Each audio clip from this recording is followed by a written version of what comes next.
It's amazing how quickly laughter can turn to silence. One moment, our backyard was filled with the joyous squeals of 20 sugar-fueled 6-year-olds running through sprinklers, their voices mixing with the upbeat pop music floating from our portable speakers. The next, you could hear a pin drop on our freshly mowed lawn. All it took was 8 words from my mother-in-law, Patricia, delivered with the precision of a surgeon's knife. I'm selling my house and moving in here. Before we jump back in, tell us where you're tuning in from, and if this story touches you, make sure you're subscribed because tomorrow, I've saved something extra special for you. My daughter Emma, still wearing her birthday crown and dripping wet from the sprinklers, froze mid-twirl, her eyes wide with confusion. The rainbow unicorn cake I'd spent 3 hours decorating suddenly felt heavy in my hands as I stood there, unable to process what I'd just heard. This was supposed to be Emma's perfect day, the celebration we'd spent months planning. Instead, it had just become the stage for Patricia's latest power play, I'm Olivia Chen, and until that sunny Saturday afternoon in Portland, I thought I had my life pretty well figured out.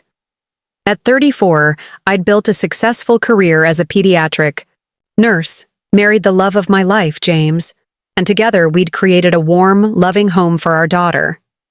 Our 1920s craftsman bungalow wasn't massive, but it was ours.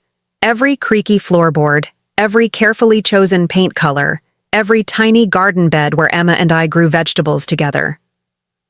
The thing about Patricia Sullivan is that she never just drops a bomb. She orchestrates an entire military campaign. Looking back, I should have seen the signs. The way she'd shown up 30 minutes early to help with party preparations, wearing her signature perfectly pressed linen dress that made my casual sundress feel somehow inadequate. How she'd spent the morning making subtle comments about the house being so cozy, her code word for small. The calculating looks she'd given Emma's playroom, which we'd converted from our spare bedroom. But I hadn't seen it coming. Maybe because I was too busy making sure Emma's unicorn-themed party went perfectly. Maybe because after 7 years of marriage, I'd gotten better at tuning out Patricia's little digs and passive-aggressive comments. Or maybe because the idea of my fiercely independent country club membership-holding mother-in-law wanting to move in with us was so absurd it had never crossed my mind. "Mom?" James's voice cracked slightly as he looked up from where he'd been manning the grill. His usually confident demeanor faltered, the spatula in his hand frozen mid-flip over a row of hot dogs. "What are you talking about?" Patricia's smile remained perfectly fixed, her recently highlighted blonde hair catching the afternoon sun. "Well, darling, since your father passed last year, that big house has been feeling so empty. And I've been thinking, wouldn't it be wonderful to be closer to my only grandchild?" She reached out to pat Emma's wet head, her expensive tennis bracelet glinting. "I've already talked to my realtor. The house goes on the market Monday." The sounds of children playing resumed slowly, like an orchestra warming up. But I remained, rooted to the spot.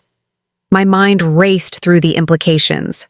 Our carefully cultivated routine disrupted, our private family moments forever altered, our parenting constantly scrutinized. Patricia, with her judgmental comments about my working, mom status, and her outdated views on child rearing would be there. All the time. "Mommy?" Emma tugged at my sundress, leaving a wet handprint on the fabric. "Can we have cake now?" Her innocent question snapped me back to reality. Around us, other parents were exchanging uncomfortable glances, clearly unsure whether to pretend they hadn't heard this family bombshell. My best friend Lucy, who'd been filling paper cups with lemonade, caught my eye with a look that clearly said, "What the actual hell?" "Of course, sweetie," I managed, my voice surprisingly steady. "Everyone gather round. It's cake time." As I led, the chorus of "Happy Birthday," my hands trembling slightly as I held the cake, I watched Patricia settle into one of our patio chairs like a queen on her throne. She smoothed her expensive dress and gave me one of her signature looks, the kind that suggested she was already mentally redecorating our home. Our home. The home where James and I had brought Emma back from the hospital, The home where we'd marked Emma's height on the kitchen doorframe every month. The home that was about to become a battlefield. The cake tasted like ashes in my mouth as I watched Emma blow out her candles, her wish floating away with the smoke. Around us, the party continued, but everything felt off-kilter, like a picture, hanging slightly crooked. Parents chatted in hushed tones, probably already composing the gossip they'd share later.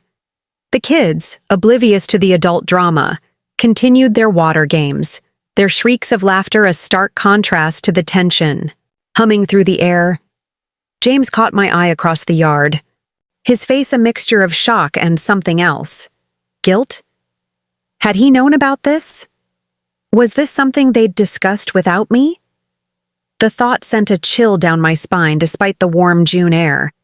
We'd always been a team, making decisions together, facing challenges united. But the way he wouldn't quite meet my gaze made my stomach twist. Patricia's voice cut through my thoughts like a perfectly manicured knife. "Oh, Olivia dear, you've got frosting on your cheek. Not very professional looking. Is it?" She held out one of her monogrammed handkerchiefs, her smile never reaching her eyes. "We'll have to work on presentation once I'm here. First impressions are everything, you know." I wiped my cheek with the back of my hand, deliberately ignoring her offered handkerchief. In that moment, as I watched her eyes narrow slightly at my defiance, I knew this wasn't just about her moving in. This was about control. This was about power. This was about her finally having the chance to remake our family in her image. The party still had 2 hours to go. 2 hours of maintaining a smile while my world tilted on its axis. 2 hours of watching Patricia make notes on her phone about necessary improvements to our home. 2 hours of avoiding James's increasingly desperate attempts to catch my eye. But, as I watched Emma laugh with her friends, her face glowing with joy and cake frosting, I made a silent promise to myself and to her. This was our home, our life, our family. And I wasn't about to let Patricia Sullivan redraw the boundaries of our world without a fight. The real question was, whose side would James take when the battle lines were drawn? The next 3 hours of Emma's birthday party felt like an elaborate dance around a ticking bomb. While the kids continued their water games, blissfully unaware of the adult drama unfolding, Patricia had taken it upon herself to conduct an impromptu home inspection. She moved through our house like a reality TV show host, iPhone in hand, documenting what she called areas of opportunity. "This kitchen really is quite experimental," she mused, running a finger along our vintage mint green cabinets, the ones I'd spent an entire summer restoring. "Of course, we'll need to update it. I'm thinking white marble, crystal hardware, maybe some French doors leading to a proper dining room." She paused, tapping her chin thoughtfully. "We can convert Emma's playroom. Children don't need that much space for toys anyway." I busied myself cutting cake slices, each knife stroke a little more forceful than necessary. Lucy, bless her heart, had appointed herself my unofficial buffer, strategically intercepting Patricia whenever her critiques became too pointed. But even Lucy's social grace couldn't deflect everything. "Olivia, dear," Patricia called from our living room. "These family photos are a bit casual, don't you think?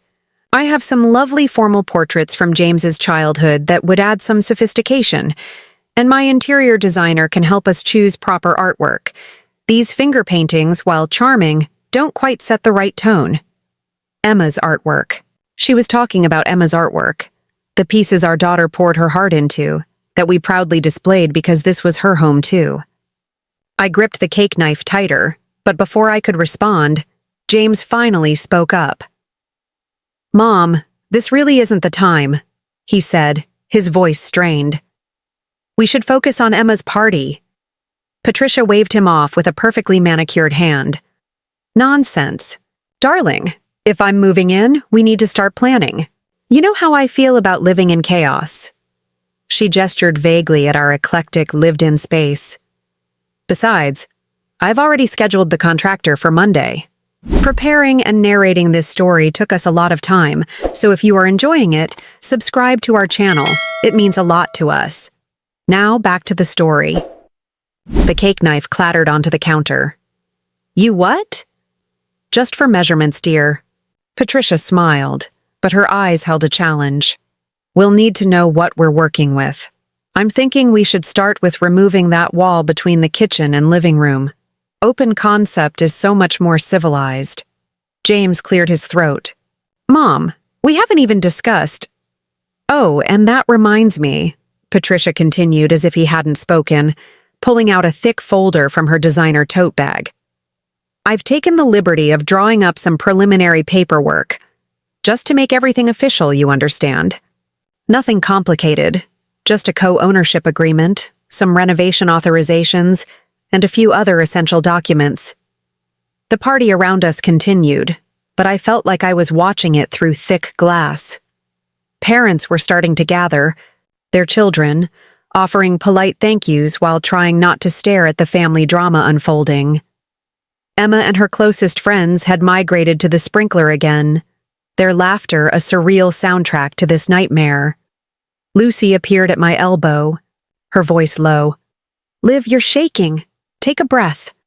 She was right. My hands trembled as I picked up the cake knife again, trying to focus on the simple task of serving dessert to the remaining guests. But Patricia wasn't done. We'll need to discuss your work schedule too, Olivia, she announced, flipping through her papers. I simply can't be expected to manage the renovations alone, and it would be good for Emma to have more stability at home. I never understood why you insisted on keeping your nursing job after she was born anyway. The knife slipped, nearly taking off my fingertip. Lucy quickly handed me a napkin, but Patricia just tutted. See, this is exactly what I mean. So accident-prone. Emma needs a calm, organized environment. Speaking of which, James darling, I've been thinking about her education. That public school she's in. She shuddered delicately. My friend Caroline's daughter runs an excellent private academy. Very exclusive. I've already put Emma on the waiting list. You did what? My voice came out sharper than I'd intended, causing several nearby parents to jump. Emma loved her school. Her best friends were there. Her favorite teacher, Ms. Rodriguez, had helped her overcome her reading anxiety with infinite patience and understanding. Patricia's smile remained fixed, but her eyes hardened. Really, Olivia, there's no need for dramatics. I'm only thinking of what's best for the family. Our family. The emphasis on our felt like a slap. Now, about these renovation plans. Patricia. I set down the cake knife with deliberate care. This is Emma's birthday party. We are not discussing renovations, school changes, or my job right now. Well, when would you prefer to discuss it? After I've already moved in? Really, dear, this resistance to change is quite immature. James, darling, please explain to your wife that— Actually, Mom, James interrupted, and I held my breath, waiting to see whose side he would take. Olivia's right. This is Emma's day. Everything else can wait. Patricia's perfectly lined lips pressed into a thin line. I see. Well, if you both insist on being difficult about this, she began gathering her papers, her movements sharp and precise. But the contractor will be here Monday, and my realtor expects an answer about the co-ownership agreement by Wednesday. The housing market waits for no one, not even family, though I'd hoped you'd be more appreciative of everything I'm trying to do for you. As she swept toward the door, she paused to kiss Emma goodbye, leaving a perfect coral lipstick print on our daughter's cheek. Grandma has to go now, sweetheart, but I'll see you very soon. We're going to have so much fun living together. Emma's face lit up. Really? You're going to live with us, Grandma? And there it was. Patricia's masterstroke. She'd ensured that any resistance to her plans would now disappoint Emma. The woman was brilliant, in her own terrifying way. After Patricia left, the remaining party guests quickly made their exits, leaving behind half-eaten cake and an atmosphere thick with unspoken tensions. As James and I cleaned up in silence, Emma played with her new toys, chattering excitedly about sharing her room with Grandma. "We need to talk," I finally said, once Emma was distracted by her new art set. James nodded, not meeting my eyes. "I know. But not now. Let's just let Emma enjoy what's left of her birthday."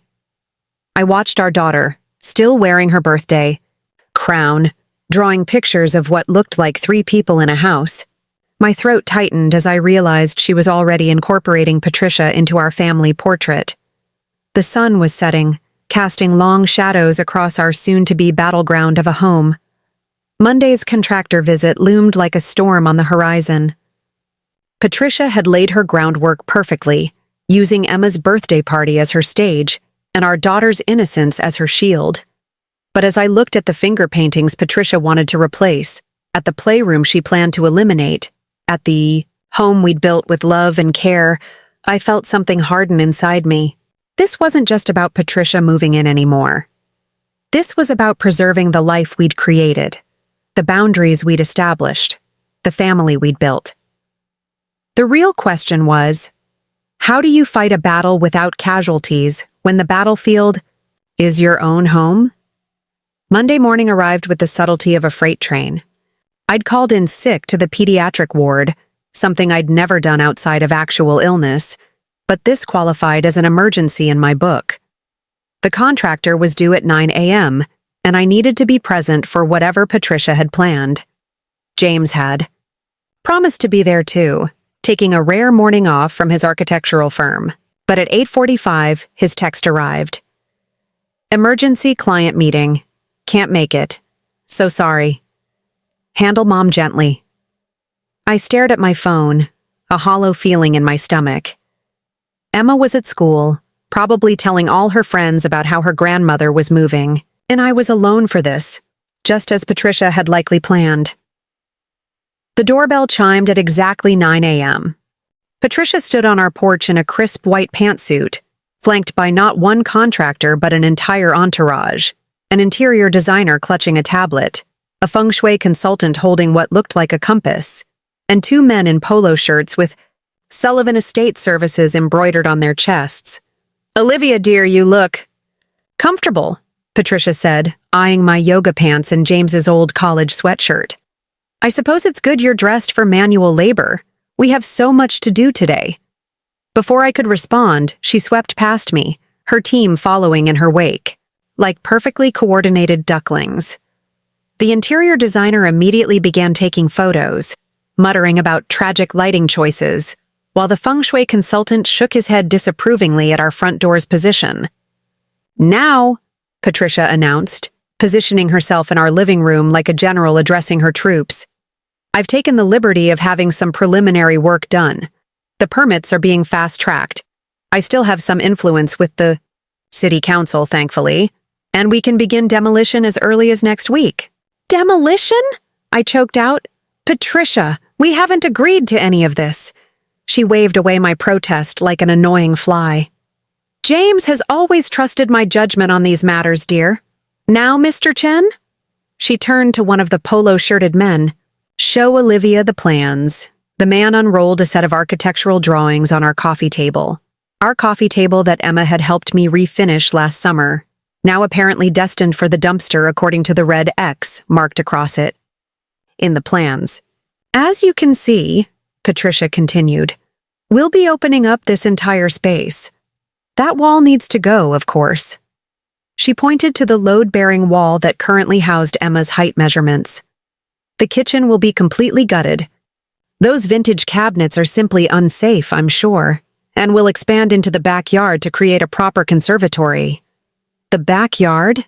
My voice cracked. "Emma's garden is there, her swing set. Children need structured play spaces, dear.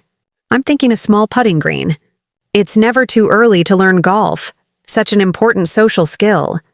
The feng shui consultant had moved to our staircase, making disapproving noises. "This is all wrong," he declared. "The energy is completely blocked.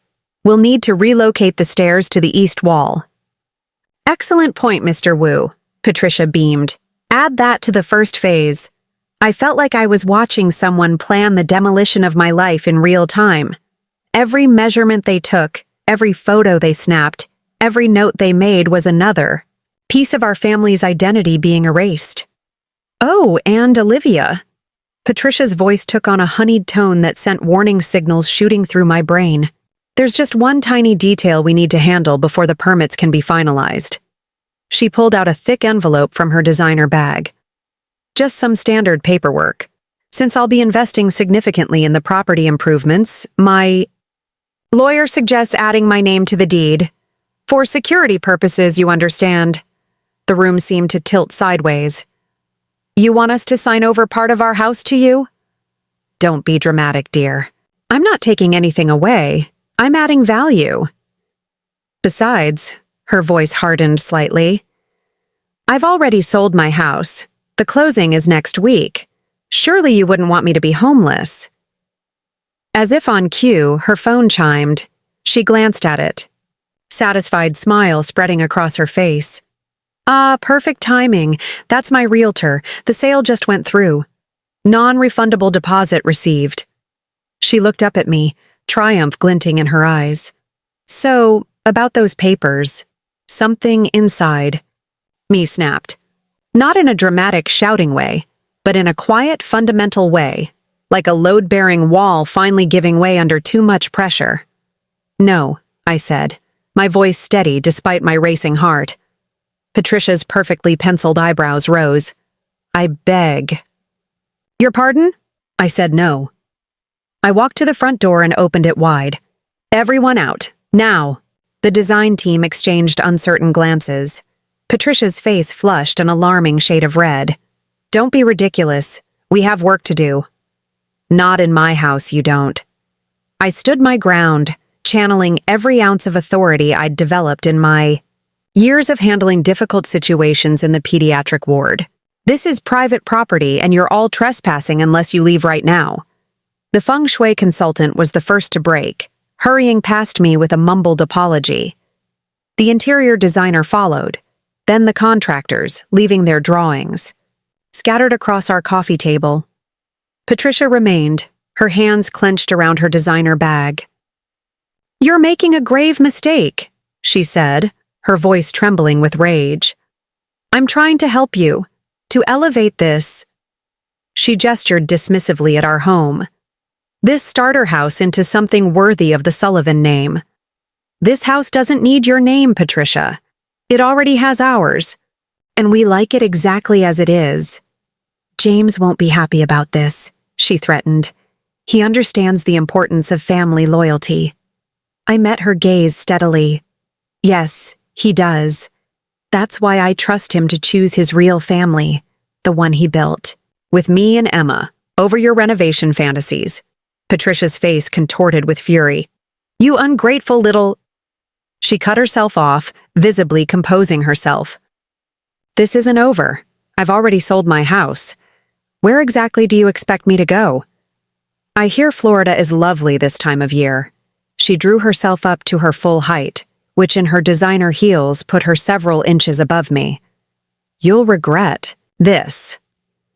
James will hear about everything, every disrespectful word. Good, I said, still holding the door. Be sure to include the part where you tried to strong-arm your way onto our house deed. After she left, I closed the door and leaned against it, my legs shaking. On our coffee table, the abandoned renovation plans showed our home transformed into something unrecognizable. All clean lines and status symbols, with no trace of the family that actually lived here. My phone buzzed. Another text from James. How's it going with Mom? I stared at the message, wondering how to even begin explaining what had just happened. But one thing was crystal clear. The battle lines weren't just drawn anymore. The war had begun, and our home was ground zero. The question was, when James came home tonight, would he be arriving as my ally or my opponent? The hours between Patricia's departure and James's return home felt like walking through quicksand. I picked Emma up from school, trying to maintain normalcy as she chattered about her day, but my mind kept returning to the renovation plans still scattered across our coffee table. Physical evidence of Patricia's attempted coup. Is Grandma here? Emma asked as we walked through the door, She promised to help me decorate my new room. My heart clenched. Not today, sweetie. Why don't you start your homework while I make dinner?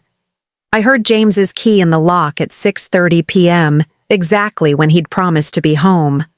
The sound made my stomach twist. I still didn't know which version of my husband I'd be facing. He walked in, suit jacket draped over his arm, looking tired but composed. His eyes immediately went to the renovation plans on the coffee table, then to me. "Mom called," he said quietly. "She's upset." "Daddy!" Emma ran to him for her usual hug. He scooped her up, but his eyes never left mine. "Hey, princess, would you do me a big favor? Could you go play in your room for a bit? Mom and I need to talk about some grown-up stuff." Once Emma was upstairs, James picked up one of the architectural drawings. "Mom says you threw her team out." "That's right." I kept my voice steady. "After she tried to force us to add her name to our house deed." He rubbed his temples. "She's just trying to help, Liv. You know how she gets about these things. If we just let her make some changes—" "Changes?" I gestured at the plans. "She wants to demolish half our house, James. She's already sold her place. She's trying to force her way in by making herself homeless. And you're defending her?" "She's my mother, Olivia. What am I supposed to do? Let her live on the street? Don't you dare put this on me." My voice shook. "She has options. She has money. She chose to sell her house without discussing it with us first. This isn't about her needing a place to stay. This is about control." James set down the plans, his movements careful, controlled. Maybe some changes wouldn't be so bad. The house could use updating, and with Mom's connections. "This is our home," I cut him off. "The home where we brought Emma home from the hospital, where she took her first steps, where we've built our life together. And your mother wants to erase all of that, replace it with her vision of what our family should be." "You're overreacting." "Am I?" I grabbed the design sketches. "Look at these, James. Really look. Where's Emma's garden? Her swing set? The kitchen where we teach her to bake? The wall where we mark her height? Your mother wants to replace it all with putting greens and marble countertops and crystal chandeliers. Mom just has high standards." "High standards?" I laughed, but there was no humor in it. "Is that what we're calling it? She scheduled contractors without our permission. She's already filing for permits. She tried to pressure me into signing legal documents while you were conveniently absent at a client meeting." I paused, studying his face. "Was it really a client meeting, James?" His slight flinch told me everything. "You knew," I whispered. "You knew she was coming with that whole team today, and you left me to face her alone. I thought it would be easier." "Easier for who? For you? So you wouldn't have to choose sides?" "There aren't sides." He ran a hand through his hair in frustration. "This is family, Olivia. We need to find a way to make this work." "Family?" My voice cracked. "Yes, let's talk about family. Our family. The one we built together.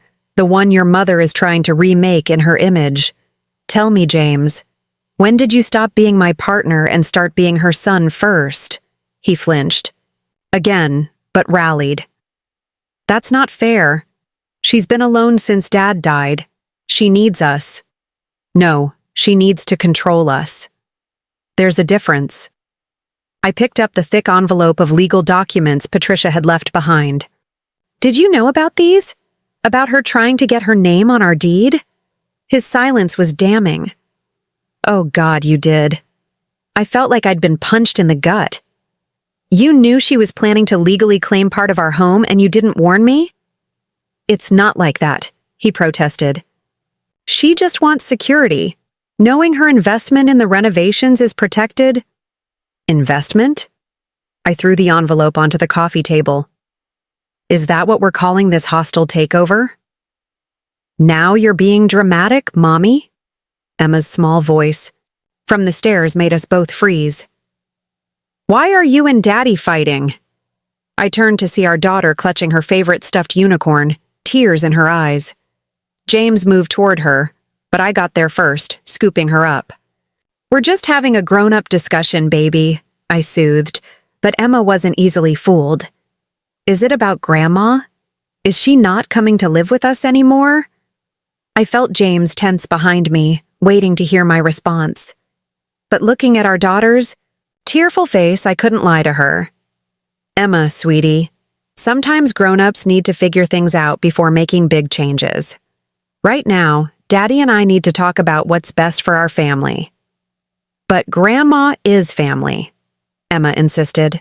"She said we're going to have tea parties every day, and she's going to teach me proper manners, and replace your playroom with a dining room," I couldn't help adding. "Take down your artwork, turn your garden into a putting green." "Olivia," James warned, but I was past caring. "No, James. Emma needs to understand what's really happening. Your mother isn't just moving in. She's trying to take over. She wants to change everything about our home, about how we live, about how we raise our daughter." "That's enough." James's voice rose sharply, making Emma flinch in my arms.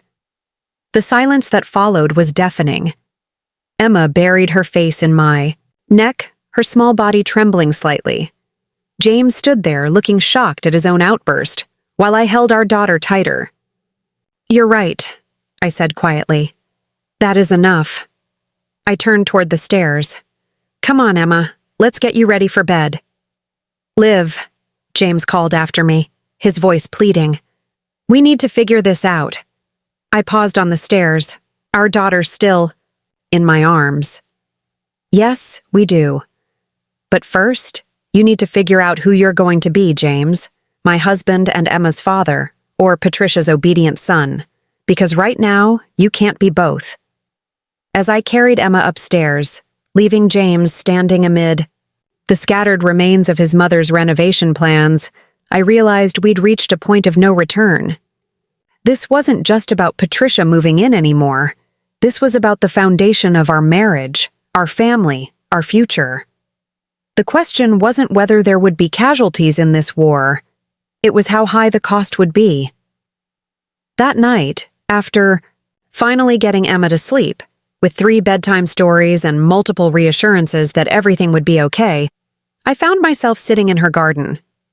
The small space was alive with the vegetables and flowers we'd planted together. Cherry tomatoes climbing their cages, sweet peas flowering along the fence, the pumpkin vine she was so proud of spreading its leaves in the moonlight. All of it slated for destruction in Patricia's grand plans. The back door creaked open.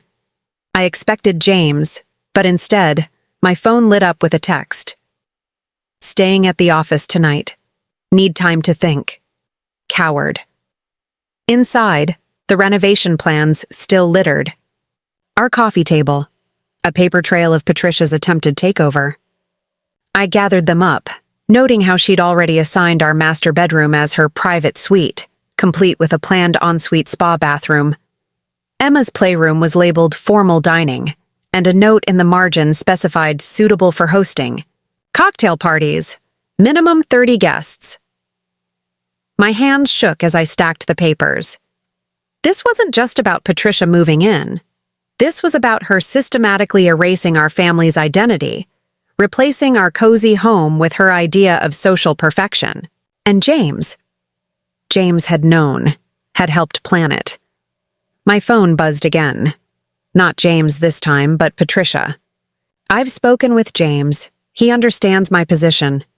I expect an apology for your behavior today. The contractors will return tomorrow at 9 a.m. Be civil this time." Before I could respond, or throw my phone across the room, another text arrived, and "I've taken the liberty of enrolling Emma in etiquette classes. They start Saturday. She needs to learn proper behavior before the renovation unveiling party. I've already invited the board members from James's firm." I stared at the messages, feeling a strange calm settle over me. Patricia thought she had won, that James's retreat meant her victory. She had no idea what she'd actually started.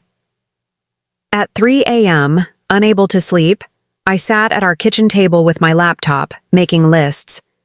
First, I documented everything in the house that was solely mine, furniture I'd brought from my apartment, art I'd collected, the vintage cabinets I'd restored. Then I started researching tenant rights, property laws, and, yes, divorce attorneys. A noise from upstairs made me freeze. Emma stood in the doorway, clutching her unicorn. "I had a bad dream," she whispered. "Can I sit with you?" I closed the laptop and opened my arms. She climbed into my lap, still small enough to curl up there despite being a big girl of 6. "Was your dream about the fighting?" I asked softly. She nodded against my shoulder. "Grandma was making all my toys march away. She said they weren't proper enough." My heart clenched. Even in her dreams, Emma understood what was happening. The threat to her world, her home, her childhood. "Listen to me, sweetie," I said, pulling back to look into her eyes. "No one is going to make your toys march away. This is our home, and we get to decide what's proper enough for us." "But Daddy said..." "Daddy is confused right now. Sometimes grown-ups get confused about what's really important." Emma considered this, twirling her unicorn's rainbow mane. "Like when Billy at school stopped playing with blocks because his big brother said they were for babies?" I smiled despite everything. "Exactly like that. Sometimes people forget that it's okay to be exactly who you are, to like what you like, to live how you want to live." "Is that why Grandma wants to change our house? Because she forgot?" Out of the mouths of babes? "Maybe," I said carefully. "But that doesn't mean we have to let her change us." Emma was quiet for a moment, then asked the question I'd been dreading. "Are you and Daddy going to get divorced like Katie's parents?" The question hit me like a physical blow. "Why would you think that, baby?" "Because Katie said her daddy stayed at work all night too, before he moved away." I pulled her closer, breathing in the sweet scent of her strawberry shampoo. "I don't know what's going to happen with Daddy," I admitted. "But I promise you 2 things. I will always be here for you, and this will always be your home, exactly the way you want it to be. With my garden and my playroom. With everything that makes you happy." She fell asleep in my lap, there at the kitchen table, while I stroked her hair and made plans. By dawn, I had a clear course of action. First, stop the bank as soon as it opened. I needed to protect our savings before Patricia could sink them into her renovation schemes.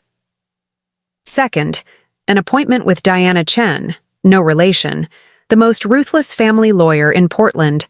Lucy had used her for her own divorce last year. Third, a locksmith. If James wanted to stay at his office, fine, but he wasn't going to sneak contractors in while I was at work. The sun was rising when my phone buzzed again. "James, Mom's coming over for breakfast to smooth things over. Please be reasonable."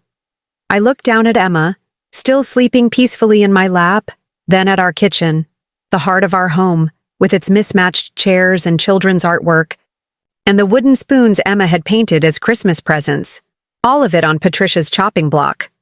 "No," I typed back. "If you want to talk, it will be with a mediator present. I'm not letting her manipulate Emma or bully me anymore." His response was immediate. "Don't be difficult. Mom's just trying to help." I thought of the legal documents, the secret planning, the way he'd abandoned me to face his mother alone. Helping would have been asking what we wanted, not staging a hostile takeover of our home. "You're overreacting. Just hear her out." I took a deep breath, then typed the hardest message I'd ever sent. "I've already heard everything I need to.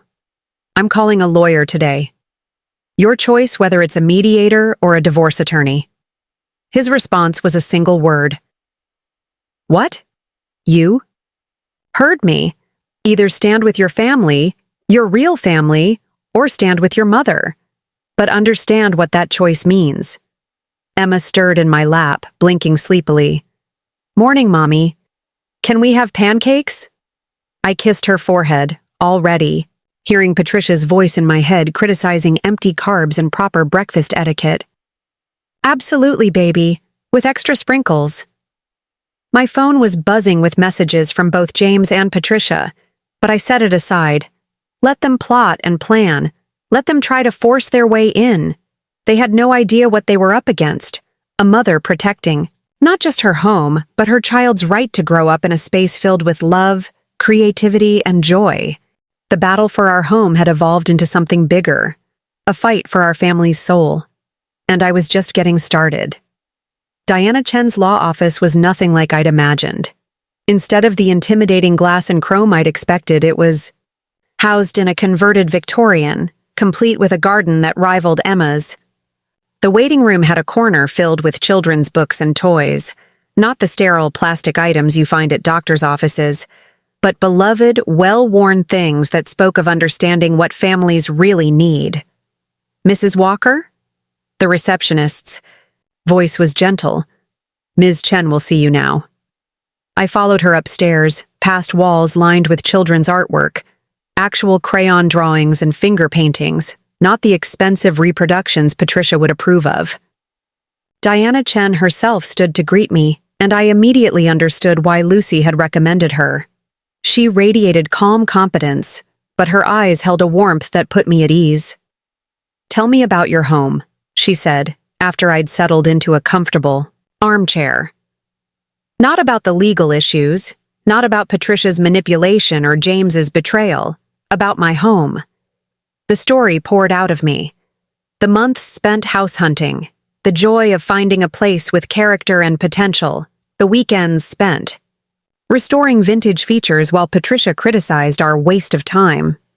I told her about Emma's garden, about the kitchen where we baked cookies for school bake sales, about the wall where we marked our daughter's growth.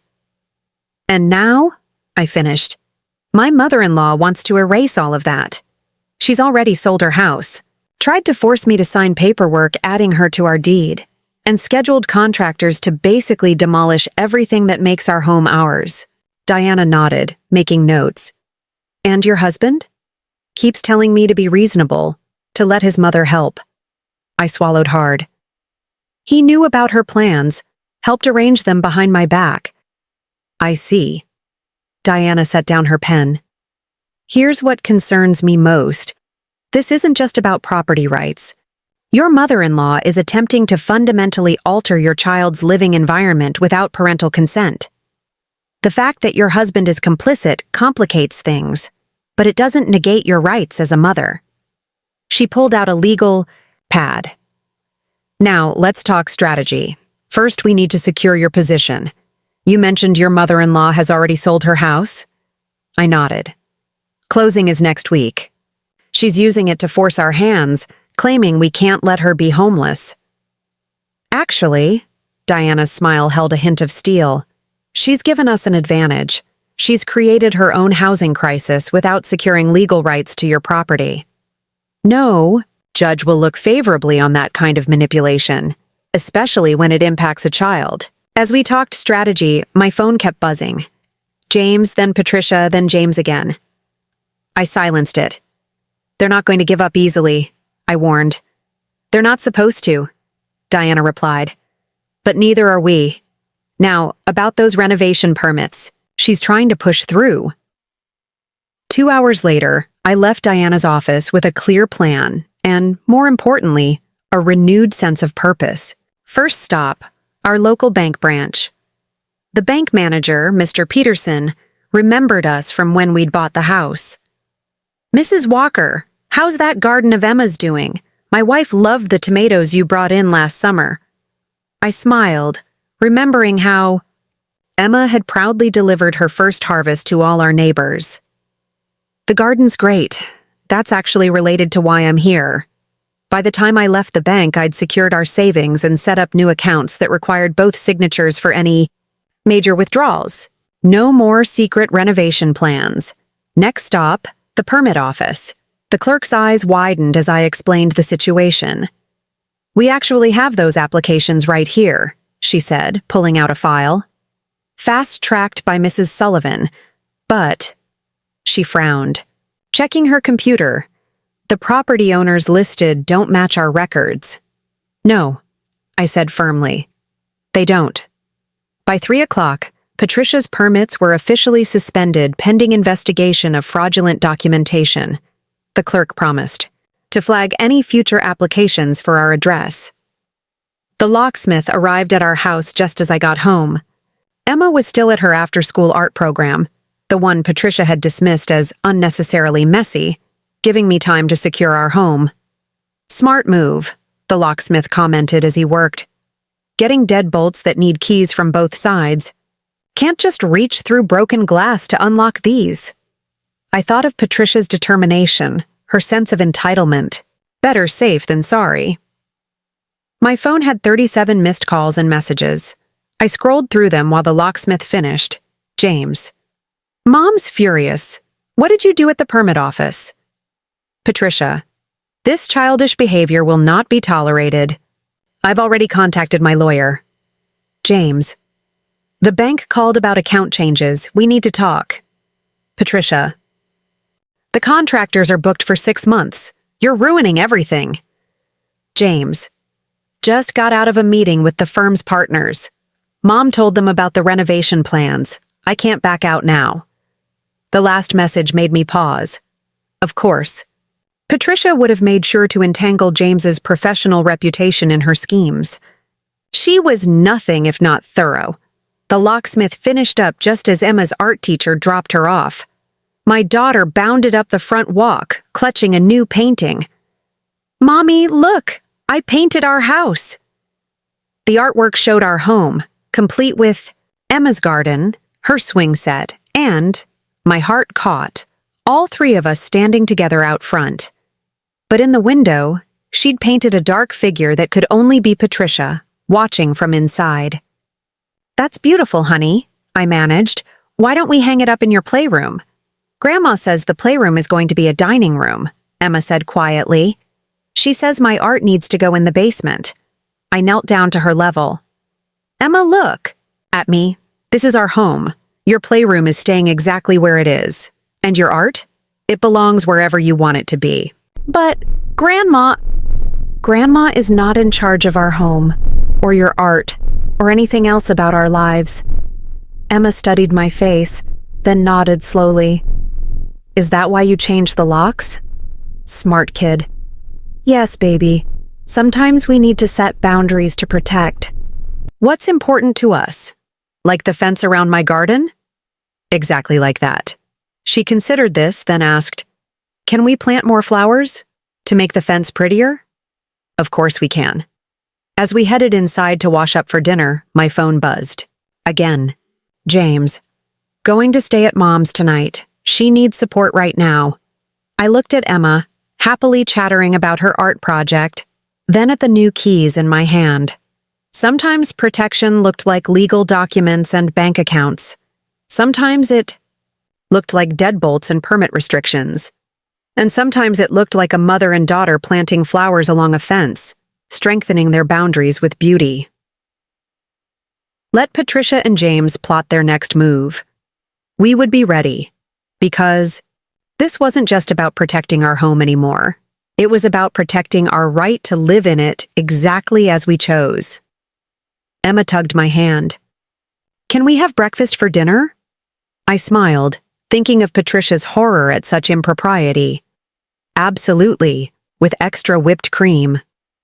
The war wasn't over, but for the first time since Patricia's announcement at the birthday party, I felt truly secure in our home.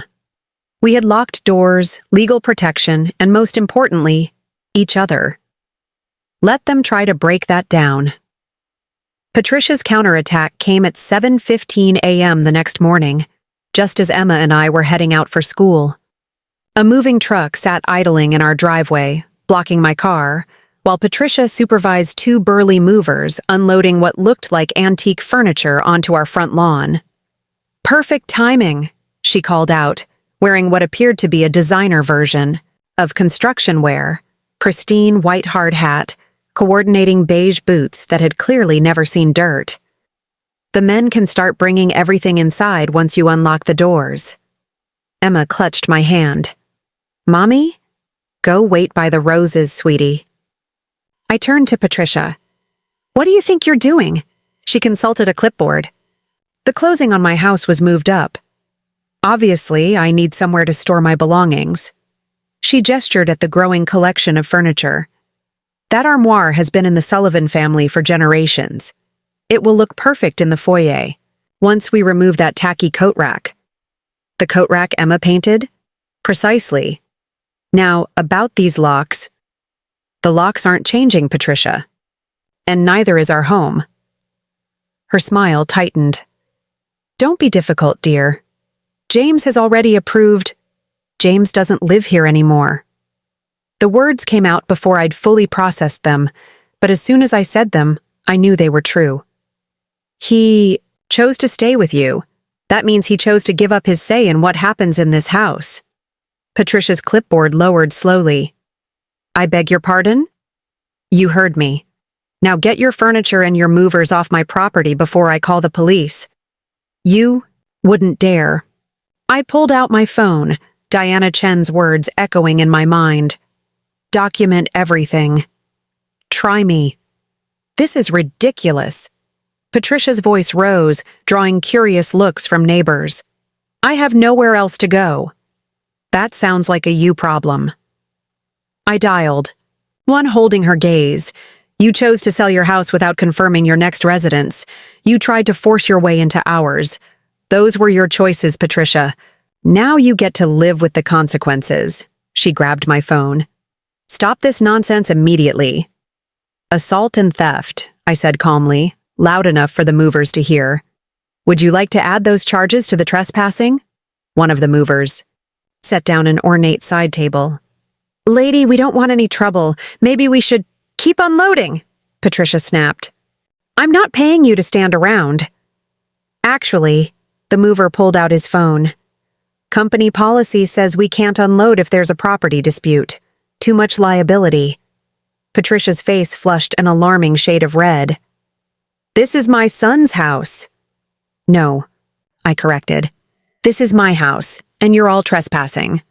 The movers exchanged glances, then started repacking the furniture they'd unloaded. Patricia whirled on them. Stop that this instant. I'll call your supervisor. Go ahead, the first mover shrugged. He'll tell you the same thing. We need clear property rights and owner permission. Emma had crept back to my side, watching the scene with wide eyes. Is Grandma going to jail? Patricia deflated slightly. Emma, darling, tell your mother to be reasonable. Don't you want Grandma to live with you? I felt Emma press against my leg. I want my playroom, she said in a small voice. And my garden. Oh, sweetie, Patricia's voice dripped honey. We'll make everything so much better. No more messy toys, no more dirty vegetables. You'll have proper activities, suitable for a Sullivan. She is not a Sullivan, I cut in. She's a Walker, and she doesn't need to be remade into your idea of proper. My phone buzzed. James. The movers called their dispatcher, who called the company, who called me. What's going on? Your mother is trespassing, I texted back. Again. Just let her store some furniture temporarily. Don't make this worse. I looked at Patricia, still trying to prevent the movers from reloading her precious antiques, then at Emma, watching it all with anxious eyes. Worse, I typed. Like conspiring with your mother to take over our home? Like abandoning your family to stay with her? Like trying to erase everything that makes this house a home for your daughter? You're being dramatic. No, I'm being clear. This is our home, not your mother's storage unit, not her renovation project, not her do-over chance to raise a proper Sullivan heir. If she needed storage, she should have arranged it before selling her house. The movers had almost finished reloading. Patricia stood amid the few remaining pieces, looking suddenly old and lost. Where am I supposed to go? For a moment, I almost felt sorry for her. Then I remembered the renovation plans, the attempts to remake Emma, the way she'd manipulated James into betraying us. I hear the Four Seasons has excellent long-term rates, I said. Since you already sold your house, you can certainly afford it. How dare you? No, Patricia. How dare you? How dare you try to take over our home? How dare you try to erase who we are? How dare you put James in a position where he had to choose between his mother and his family, and then act surprised when that choice broke us? Emma tugged my sleeve. We're going to be late for school. You're right, baby. I turned to the movers. Are we about done here? They nodded, securing the last piece of furniture. Patricia stood alone on our lawn, her clipboard hanging limply at her side. James will hear about this, she threatened weakly. Good. I helped Emma into the car. He should know exactly why he's not welcome here anymore. As we pulled out of the driveway, carefully maneuvering around the moving truck, Emma asked, Is Daddy really not coming home? I glanced in the rearview mirror, watching Patricia grow smaller behind us. I don't know, sweetie. That's his choice. Because he picked Grandma? Because he forgot what's really important. Emma was quiet for a moment. Can we get a cat? I laughed, despite everything. A cat? Yeah. Daddy's allergic, but if he's not coming home, she shrugged. I always wanted a cat. Out of the mouths of babes, indeed. You know what? Let's stop by the shelter after school. My phone was buzzing again. Probably James, maybe Patricia, possibly even Diana Chen with updates. But right. Now, none of that mattered. My daughter wanted a cat, and for the first time since the birthday party, we were completely free to make that choice without considering anyone else's approval. Sometimes victory looked like standing your ground. Sometimes it looked like calling the police. And sometimes it looked like a 6-year-old girl realizing that change, while painful, could also bring unexpected opportunities. Like cats. Let Patricia plot her next move. Let James waver between mother and wife. We had boundaries now. Locked doors. And soon, a new family member who would definitely not meet Patricia's standards of proper behavior. I couldn't wait. We named the cat Sprinkles. She was a scraggly orange tabby with one ear slightly torn, about as far from Patricia's idea of proper as you could get. The shelter worker had warned us she was spirited, their polite way of saying she'd been returned 3 times for being unmanageable. Emma fell in love immediately. She's perfect, my daughter declared, watching Sprinkles investigate our home with suspicious eyes. She doesn't fit in either. I was setting up the litter box when Diana Chen called. Your mother-in-law's lawyer reached out. They're demanding mediation. On what grounds? They're claiming she has an oral contract, that you and James agreed to let her move in, and she made financial decisions based on that agreement. I thought of the moving truck incident now 3 days past. She sold her house before even telling us her plans. Exactly. But that's not all. James filed for marriage counseling through the court system. It's a prerequisite for, she paused, well, for either reconciliation or divorce. The litter box slipped from my hands, spilling clay pellets across the laundry room floor. Sprinkles, watching from atop the dryer, made a sound suspiciously like a snort. Olivia, are you there? He's really doing this, I said softly. Using the courts to force me to deal with him. It's not uncommon in these situations. But there's something else. Your mother-in-law has apparently been documenting what she calls your erratic behavior. The locksmith, the bank accounts, refusing her furniture. She's building a case for questioning your judgment. My laugh held no humor. She tries to take over our home and I'm the erratic one? They're trying to establish a pattern. If James files for divorce, they could use this to challenge custody arrangements. The room tilted slightly. She's going after Emma? Not directly. But if they can paint you as unstable, I understand. I watched Sprinkles bat at the spilled litter. What do we do? Document everything. Every text, every call, every interaction, and... She hesitated. Maybe consider the marriage counseling. Not for reconciliation necessarily, but to establish your willingness to work through things reasonably. After hanging up, I sat on the laundry room floor, cleaning up litter while Sprinkles supervised with judgy cat eyes. Emma found me there. "Mommy, are you okay?" I looked up at my daughter, seeing Patricia's influence already creeping in. Her hair pulled back severely, her play clothes replaced with the proper outfits her grandmother had bought. "Come here, baby." I pulled her into my lap, not caring about the litter dust on my pants. "We need to talk about some grown-up stuff," she nodded solemnly. "About Daddy and Grandma?"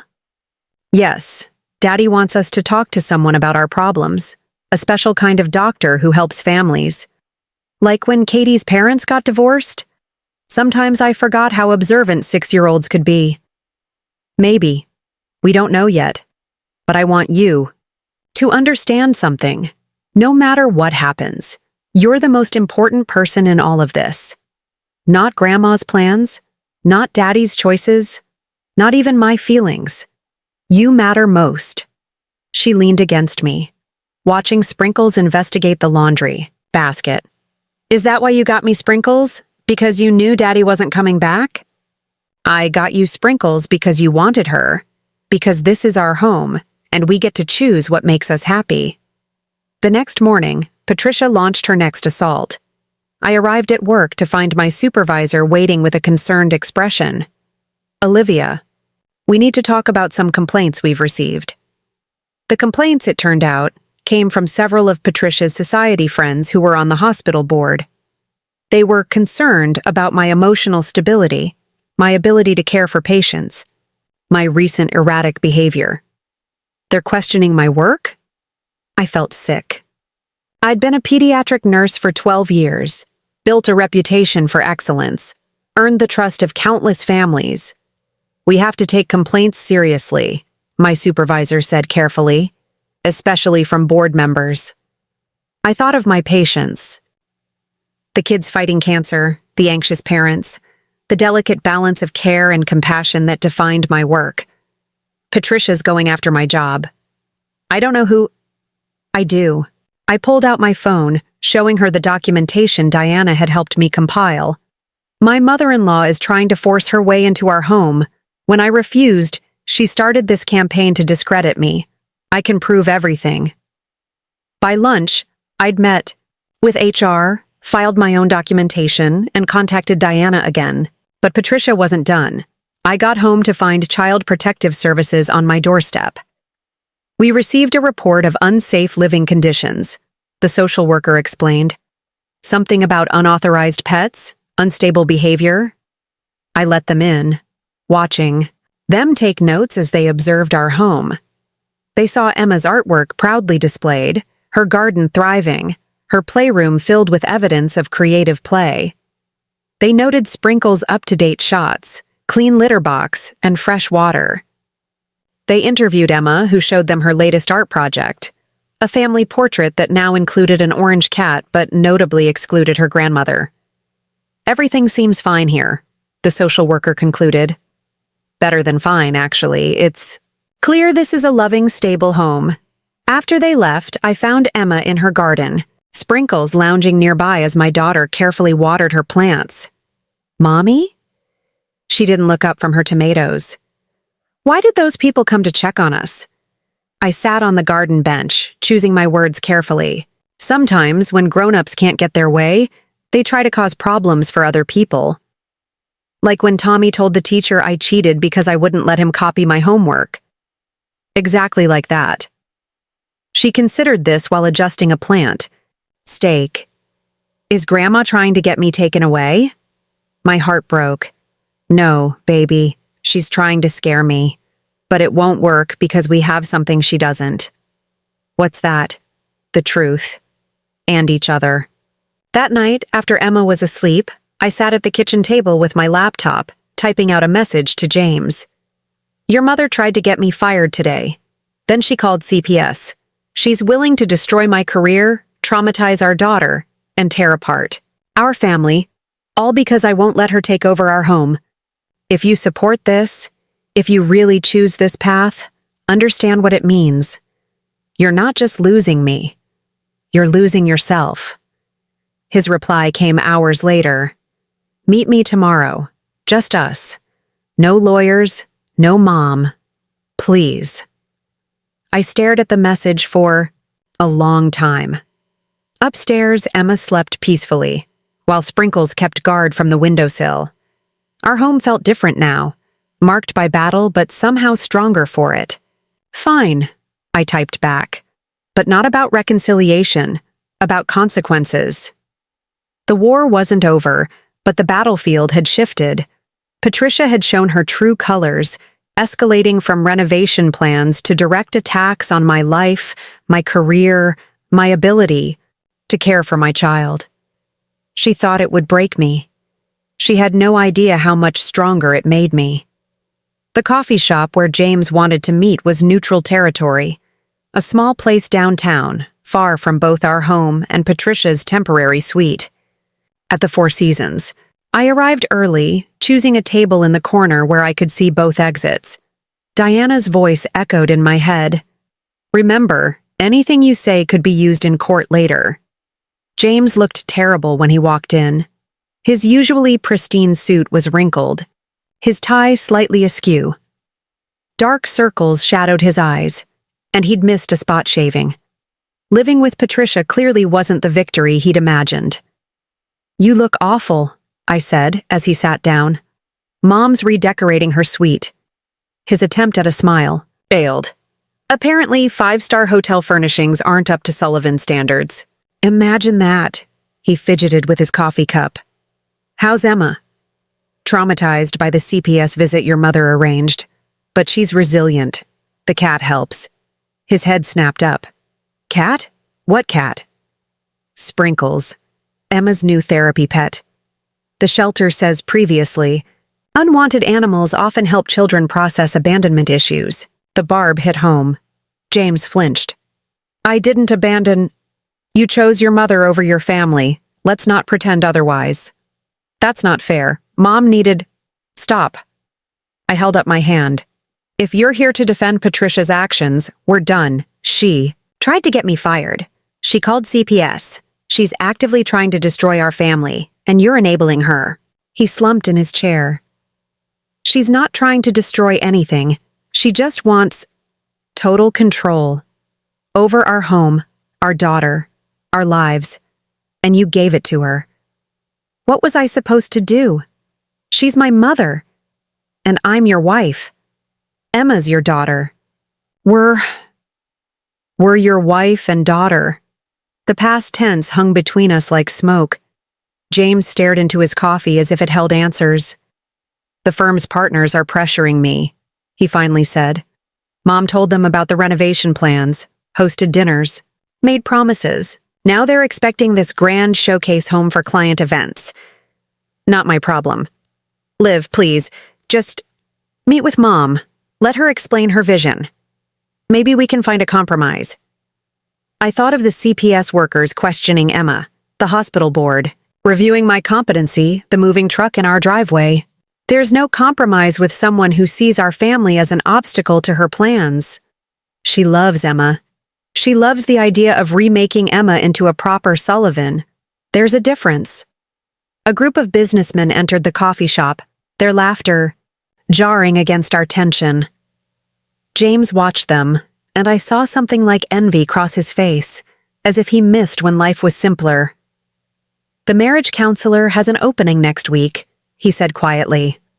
I know, Diana told me. Diana? My lawyer. You're not the only one with professional representation anymore. He absorbed this, shoulders sagging further. So we're really doing this? Lawyers and courts? You started it. The counseling ultimatum, remember? I was trying to save our marriage. No, you were trying to force me back in line, just like your mother. His phone buzzed. Patricia's ringtone. He silenced it, but not before I saw his reflexive tension. How's that working out? I asked. Living with her? Being her perfect son again?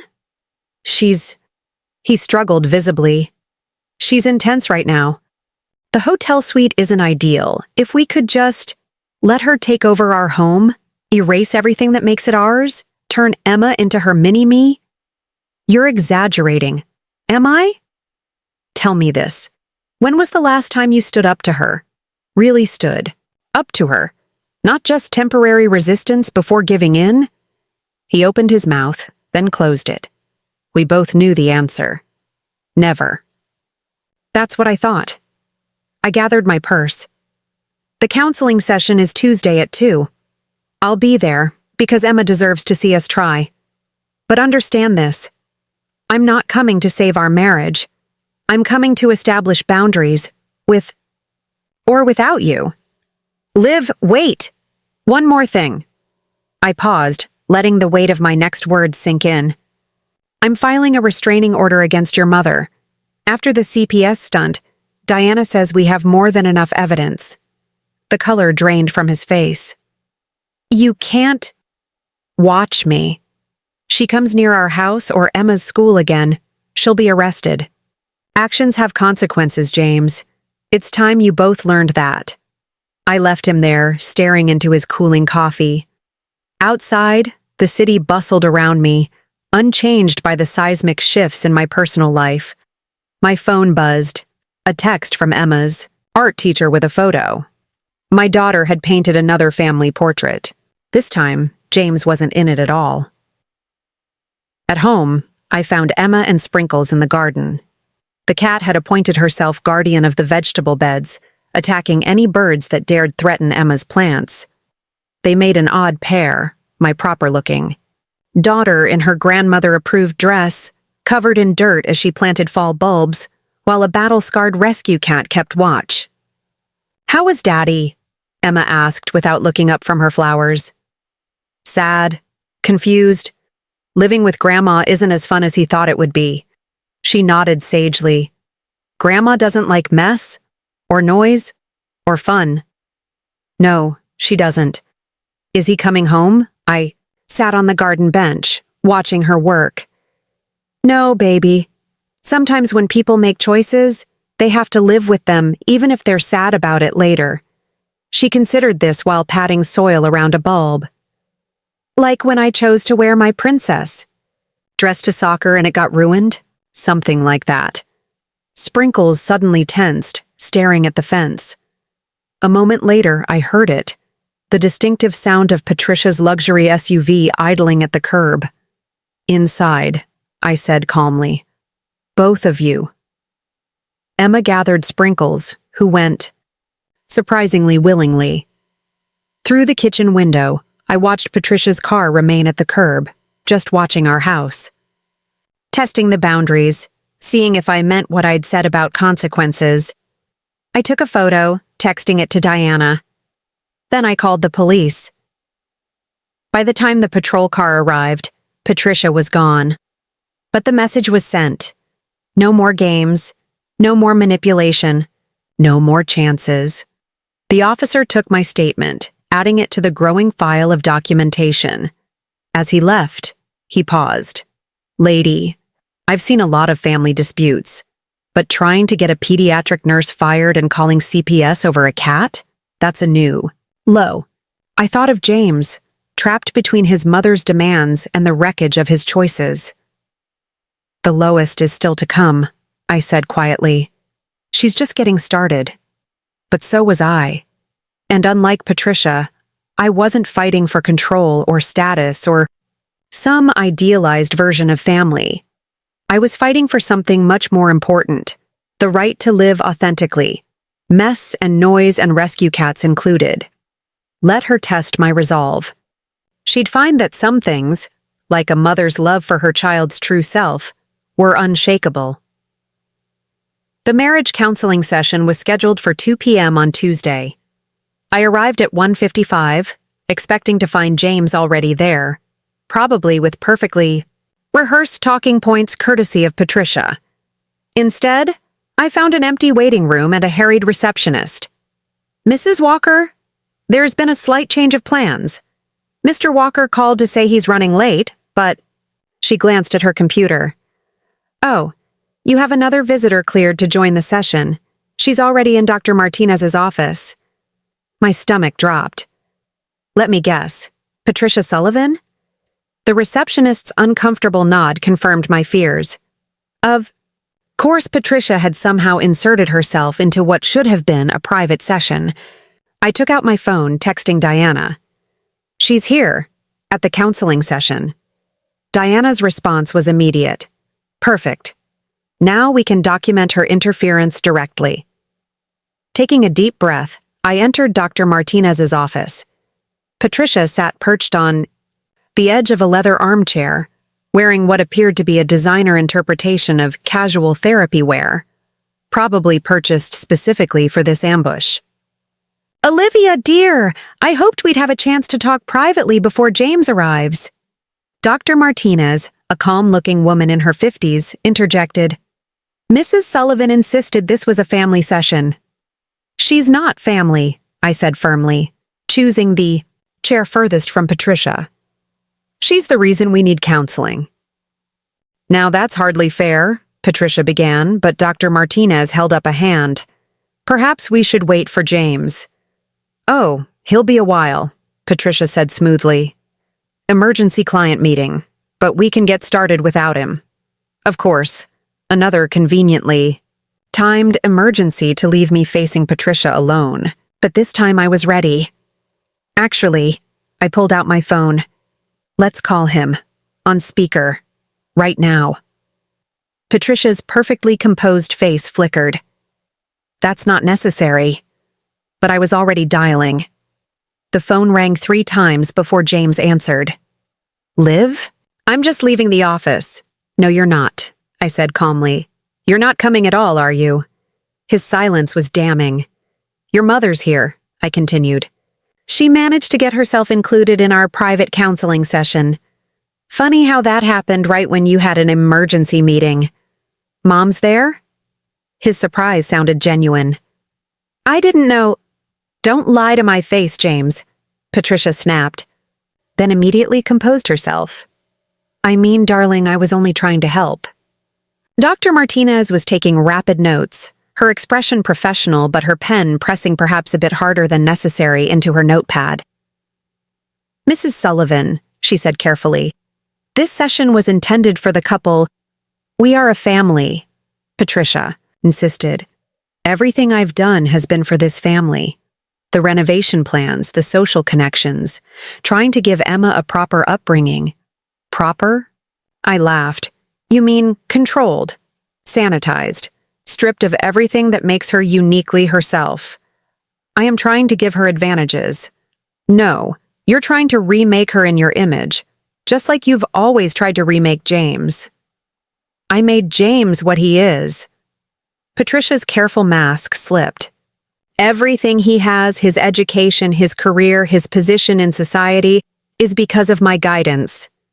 "Mom," James's voice cracked through the speaker, "please don't." "And look how he repays me, living in that shabby little house, married, to a woman who lets our grandchild play in dirt and keeps common alley cats as pets." Dr. Martinez's pen stilled.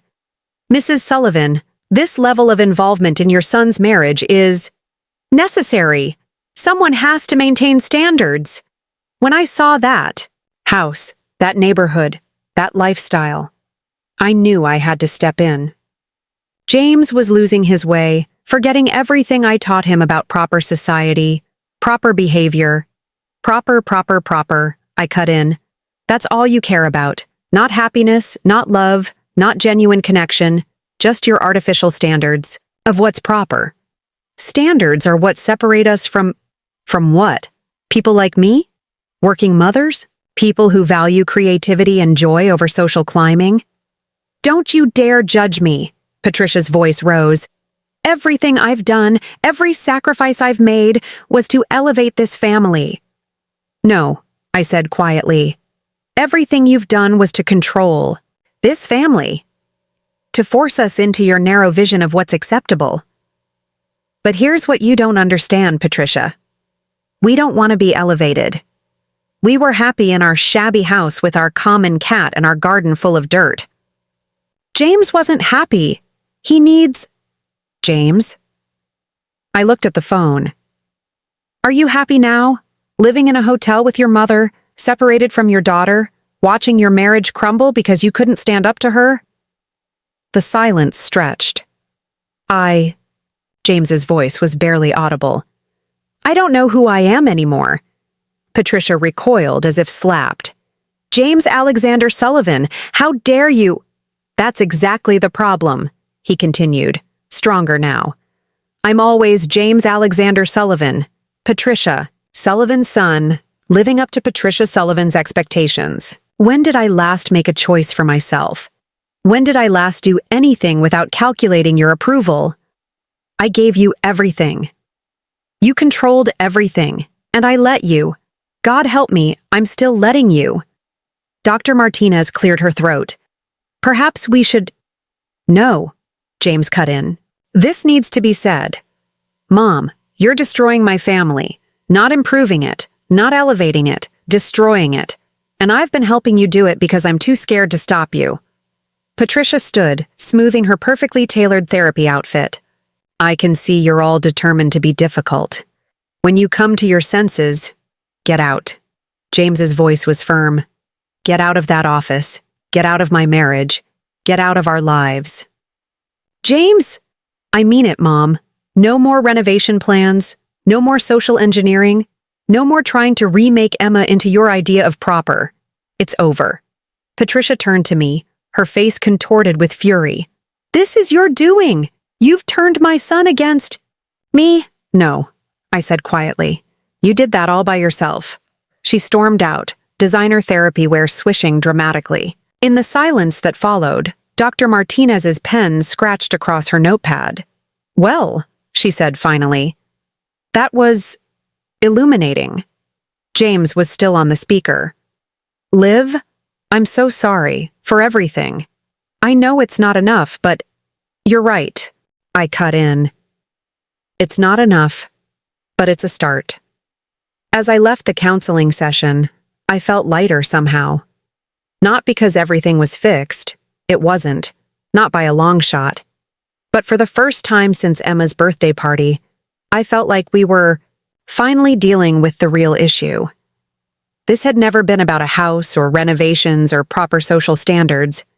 It had been about control, about identity, about the courage to live authentically even when someone else's vision of proper tried to erase you. My phone buzzed, a text from the pet sitter I'd hired to watch Emma and Sprinkles. Your daughter wants to know if she can paint the cat's cardboard castle. The cat seems oddly enthusiastic about this. I smiled, imagining Patricia's horror at such improper pet accommodation decoration. Tell her yes, I typed back. The messier, the better. Sometimes victory looked like standing your ground. Sometimes it looked like speaking hard truths in a therapist's office. And sometimes it looked like a little girl and her rescue cat, creating beauty that would never fit anyone else's definition of proper. Let Patricia plot her next move. We were finally fighting the real battle, not for a house or social status, but for the right to be unapologetically ourselves. Patricia's final stand came not with a bang, but with a charity gala. 3 days after the therapy session meltdown, elegant invitations arrived throughout our neighborhood, at James's firm, and to every social connection the Sullivans had cultivated over the years. You are cordially invited to an evening of refinement and revelation. Join Patricia Sullivan for the unveiling of her newest property acquisition and renovation project. Let us show you how proper living should be done. The address listed was ours. She's lost her mind, James said when I called him. He'd moved out of Patricia's hotel suite and was staying at an extended stay apartment across town. I'll put a stop to this. No, I said, an idea forming. Let her have her party. What? Trust me, for once. Diana was equally skeptical when I explained my plan. It's risky, she warned. Giving Patricia a public platform is exactly what we need, I finished. She wants to show everyone proper living? Let's show them something else instead. The night of the gala, Patricia arrived an hour early with a small army of caterers and decorators, only to find our home exactly as it was. Emma's artwork still adorned the walls. Her garden flourished in the backyard. Sprinkles watched from the window, wearing a tiny bow tie Emma had insisted on for the occasion. "What is this?" Patricia demanded when I opened the door. "Where are the rented furnishings, the proper artwork, the valet parking attendants?" "In your imagination," I said pleasantly. "Where they've always been." She tried to push past me, but stopped short at the sight of uniformed police officers stationed discreetly around our property. "You wouldn't dare make a scene," she hissed. "Me? Never. I'm just hosting a lovely evening showing everyone our home, our real home." The guests began arriving at 7. Patricia's carefully curated social circle, law firm partners, society matrons, country club members, mingled awkwardly with our actual neighbors, Emma's art teacher, my colleagues from the pediatric ward, and the shelter workers who'd helped us adopt Sprinkles Emma, wearing her favorite paint-splattered overalls, definitely not Patricia approved, played impromptu tour guide. "This is my playroom," she announced to a group of James's colleagues. "Grandma wanted to make it a boring dining room, but Mom said no. And this is my art wall. See, I painted our family. That's Mom, and me, and Sprinkles, and all the flowers from our garden." Patricia, trapped by social convention, could only watch in horror as her planned renovation revealed turned into a celebration of everything she'd tried to erase. "Is it true," I overheard one of the firm partners asking James, "that your mother tried to force her way onto the property deed?" "And called CPS over a therapy cat?" added another. "After trying to get Olivia fired from the pediatric ward?" The whispers spread through the crowd. Patricia's perfect society facade began to crack. "This is not what tonight was supposed to be about," she announced, clinking a glass for attention. "I had planned to show you all my vision for proper living." "You mean your vision for controlling my family?" James stepped forward. "For erasing everything that makes this house a home?" "James," she hissed, "not now." "Yes, now." He turned to address the crowd. "My mother sold her house and tried to force her way into ours. When that didn't work, she attacked my wife's career, called child services, and tried to remake my daughter into her idea of proper. All because we dared to live authentically instead of following her rules." The silence was deafening. Patricia's carefully cultivated social circle watched her carefully constructed image crumble in real time. "I was only trying to help," she managed, but her voice lacked conviction. "No," Emma piped up, surprisingly clear for a 6-year-old addressing a room full of adults. "You were trying to make us be different people, but we like who we are." A slow clap started somewhere in the back of the room. Patricia's face flushed deep red. "Well," she said, gathering what dignity she could muster, "if you all prefer to live like this—" "We do," I cut in. "This is our home, Patricia. Not a showcase, not a social statement. A home, with finger paintings and garden dirt and a rescue cat who knocks over water glasses because she never learned proper table manners." As if on cue, Sprinkles chose that moment to demonstrate by batting a wine glass off a side table. The crash punctuated my words perfectly. The party dissolved into small groups after that, but not the way Patricia had planned. Instead of admiring renovation plans, guests toured Emma's garden. Instead of discussing proper social connections, they admired her artwork. The firm partners seemed particularly impressed by James's newfound backbone. "Standing up to your mother couldn't have been easy," I overheard one senior partner tell him. "Shows real character." Patricia made one last attempt to salvage her evening. "The renovations would have improved everything," she announced to the remaining guests. "Made it all proper, suitable for our social standing." "Mom," James said quietly. "Stop. Just stop." She stared at him, this son who had finally grown beyond her control. Then, without another word, she walked out of our home for the last time. The aftermath was surprisingly anticlimactic. Patricia's social circle, once they understood the full story, distanced themselves from her regrettable behavior. The hospital board dismissed her complaints about my work. The CPS case was firmly closed. "What happens now?" Emma asked that night as we cleaned up the last traces of the party. "Now we live our life," I told her. "Our messy, imperfect, absolutely proper for us life." James, helping Emma gather her art supplies, caught my eye. "I'd like to be part of that life," said carefully. "If you'll let me try again?" I watched him, really watched him, as he sat on the floor with our daughter, genuinely interested in her explanation of why sprinkles needed to be painted purple in her latest masterpiece. "We'll see," I said finally. "But you'll have to accept us exactly as we are. No more trying to live up to someone else's standards." "No more," he agreed. "I'm done being Patricia Sullivan's proper son. I want to be Emma's messy, creative, garden dirt-covered dad instead." Emma looked up from her painting. "Can we get another cat?" James laughed. A real laugh. Maybe the first one I'd heard from him in years. "Let's see how Sprinkles feels about that." The cat in question was already investigating the party cleanup, claiming empty boxes as new territories. She had never been, and would never be, Patricia's idea of a proper pet. But she was perfect for us. Just like our home, with its finger-painted walls, vegetable garden, and endless art projects, would never be Patricia's idea of proper living. But it was perfect for our family. Sometimes winning isn't about defeating your opponent.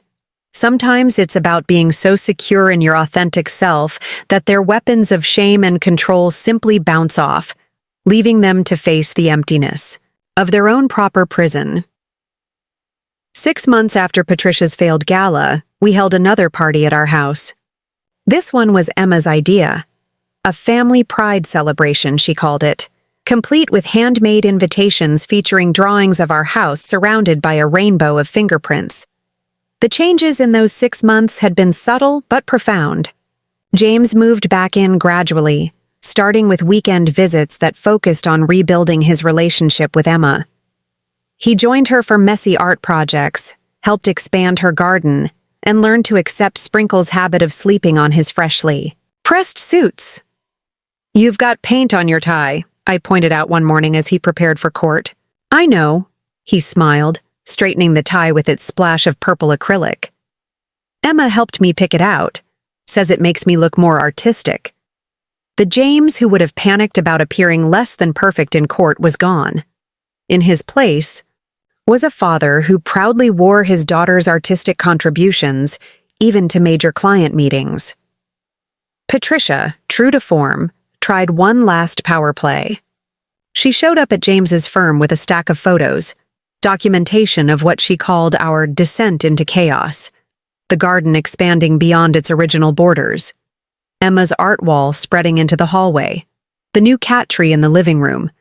Yes, we did get a second cat, a 3-legged sass machine Emma named Pancakes. The firm's partners studied the photos during a full board meeting. Then, to Patricia's shock, they offered James a promotion. "This shows exactly the kind of growth we want to see," the senior partner told him. "Someone who can break free from rigid thinking and embrace authentic living. That's who we want handling our more creative clients." Patricia left Portland after that, moving to a proper retirement community in Florida. She still sent occasional cards to Emma, each one containing subtle digs about proper behavior and suitable activities for young ladies. Emma used them as canvas for her most experimental artwork. The family pride party was everything Patricia would have hated. Kids ran through sprinklers in the expanded garden. Parents chatted while helping Emma and her friends paint a new mural on the garage door. Both cats supervised from their strategic positions, occasionally deigning to accept treats from properly worshipful guests. "Remember when Mom wanted to turn this into a putting green?" James asked, watching Emma teach her friends how to plant sunflower seeds. "Remember when you were going to let her?" I countered, but without heat. "We could joke about it now." He wrapped an arm around my waist, paint-stained tie and all. "Remember when I was stupid enough to almost lose all this?" "Daddy," Emma called from the garden. "Come see. Pancakes is helping us dig."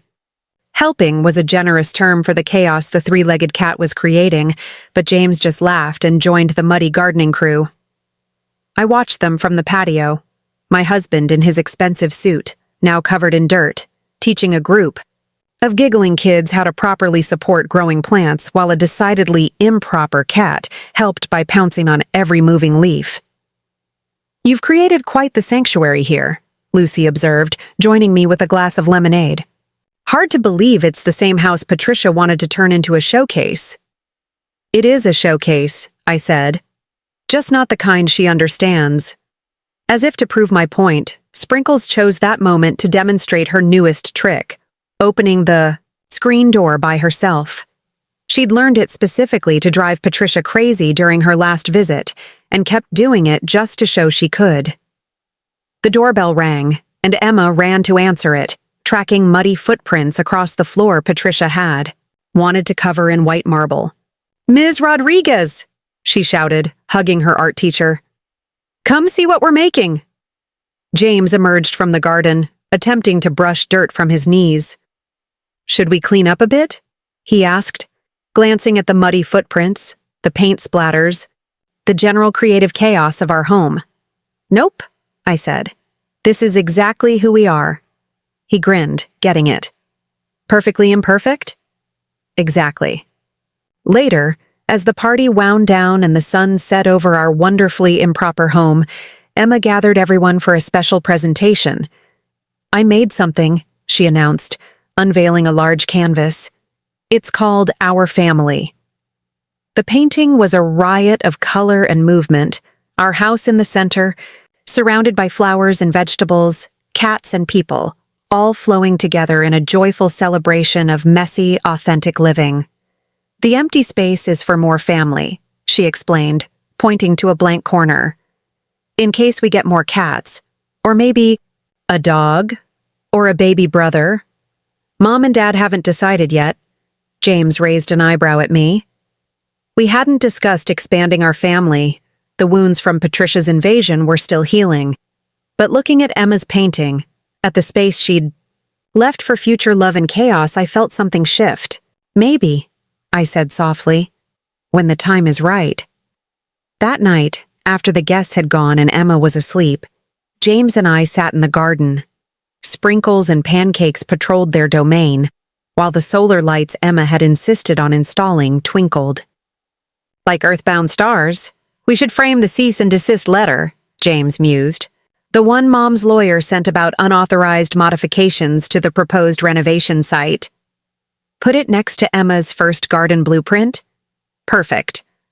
A comfortable silence fell, broken only by the sound of pancakes attempting to climb the trellis, with 3 legs. "You know," James said finally, "Mom sent me a text today. Said she's met someone at her retirement community, a proper gentleman who appreciates her standards." "Good for her." "Yeah. Maybe she'll finally focus on her own life instead of trying to control ours." I leaned against him, breathing in the night air scented with Emma's flowers. "Do you miss it? The proper life?" He considered this, watching Sprinkles demonstrate her door-opening skills for the 100th time. "I miss knowing exactly what was expected. Following the rules was easier than figuring out who I really am." "And who is that?" He smiled, gesturing at his dirt-stained suit, the garden he'd helped expand, the house that would never be a showcase but was perfectly, wonderfully us. "Still learning. But I like this version better." Inside, Emma's painting dried on the kitchen table, that blank space waiting for future possibilities. Outside, our improper cats chased moonlight through the garden Patricia had tried to destroy. And somewhere, in Florida, I imagined Patricia in her proper retirement community, finally learning to live her own life instead of trying to control ours. Sometimes happy endings don't look anything like what you imagined. Sometimes they look like muddy footprints and paint-stained ties, like rescue cats in children's art, like gardens that refuse to stay in neat boxes and families that grow in unexpected directions. Sometimes they look exactly like this, perfectly, wonderfully, authentically improper in all the ways that matter most. Up next, you've got 2 more standout stories right on your screen. If this one hits the mark, you won't want to pass these up. Just click and check them out. And don't forget to subscribe and turn on the notification bell so you don't miss any upload from us.